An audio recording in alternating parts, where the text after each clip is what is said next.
Certain Rogue Games, Vito Gonzalez and Bea Alonso plays GTV and running and restricted #MPK sa Pantala. If account that could be restricted and violated by community standards.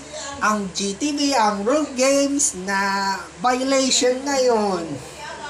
Ma-violate ang kanyang na error message ng gagawin sa pagbabago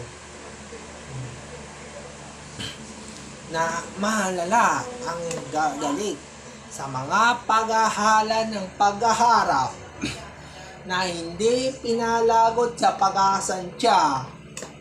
Ang mga ating ang MPK, pagbibigla, ang pagsasama, ang gumi.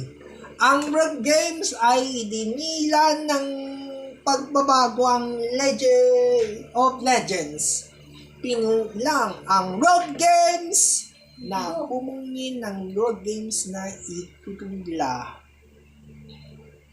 Ang mga ala at malas ay hindi pinigluyan ng pagtutuluyan sa mga pagsisigla.